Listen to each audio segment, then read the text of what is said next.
Bengaluru weather ಬಗ್ಗೆ ಅಂತೂ ಮಾತಾಡೋದೇ ಬೇಡ. ಒಂದು ದಿವಸ ಮುಂಚೆ ತುಂಬ ಚೆನ್ನಾಗಿ ಬಿಸಿಲಿತ್ತು. ಇವಾಗ ನೋಡಿದರೆ ನಾವು ಕಾರಲ್ಲಿ ಕುತ್ಕೊಂಡು ಹೋಗ್ತಿದ್ರೆ ಒಳಗಡೆಯಿಂದ ಗ್ಲಾಸ್ ಎಲ್ಲ ಫುಲ್ ಫಾಗ್ ಆಗ್ತಾಯಿದೆ. ಆ ಕ್ಲೈಮೇಟಿಗೆ ನನಗಂತೂ ಫುಲ್ಲು ಕೋಲ್ಡು, ಹರ್ಷಾಗೂ ಕೋಲ್ಡ್ ಆಗಿಬಿಟ್ಟಿದೆ.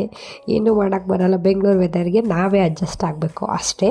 ಮಮ್ಮಿ ಬಂದಿದ್ದರು ಅಂತೇಳಿ ಅವ್ರಿಗೆ ಸುತ್ತಾಡ್ಸ್ಕೊಳಕ್ಕೆ ಹೊರಗಡೆ ಹೋಗಿದ್ವಿ. ಅವರಿಗೆ ಸ್ಟಾರ್ ಬಜಾರಲ್ಲಿ ಒಂದೇ ಐಟಮ್ ಬೇಕಾಗಿತ್ತು. ಅದನ್ನ ಒಂದು ಐಟಮ್ನ ತೊಗೊಂಡು ನಾವು ಹೋಗಿರೋದು ಬಿಸಿ ಬಿಸಿಯಾಗಿರೋ ಡಾಮಿನೋಸ್ ಪಿಜ್ಜಾ ತಿನ್ನೋಣ ಅಂಥೇಳಿ. ಹೊರಗಡೆ ವೆದರು ಹಾಗೆ ಇತ್ತು, ಅದಕ್ಕೆ ಬೇರೆದೇನೂ ತಿನ್ನೋದು ಬೇಡ, ಪಿಜ್ಜಾ ತಿನ್ನೋಣ. ಅವತ್ತು ಮಮ್ಮಿನೂ ಬಂದಿದ್ದರೆ ಒಂಥರ ಪಾರ್ಟಿ ಥರ ಇದ್ದುಬಿಡಲಿ ಅಂಥೇಳಿ ಪಿಜ್ಜಾ ತಿನ್ನೋಕೆ ಹೋಗಿದ್ವಿ. ಪಿಜ್ಜಾ ಮಾತ್ರ ಸಖತ್ತಾಗಿತ್ತು, ಬಿಸಿ ಬಿಸಿಯಾಗಿತ್ತು. ನಮ್ಮ ಹರ್ಷ ಯೂಶ್ವಲಿ ತಿಂತಿದ್ದ, ಬಟ್ ಈ ಸತಿ ಯಾಕೋ ಅವ್ನಿಗೆ ಇಷ್ಟ ಆಗಿಲ್ಲ ಅನಿಸುತ್ತೆ, ಅವನು ತಿಂದಿಲ್ಲ.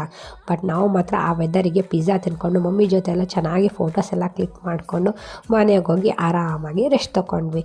ಬೆಚ್ಚಿಗೆ ಹಚ್ಕೊಂಡು ಮಲ್ಕೊಂಡ್ಬಿಟ್ವಿ ಅಷ್ಟೇ.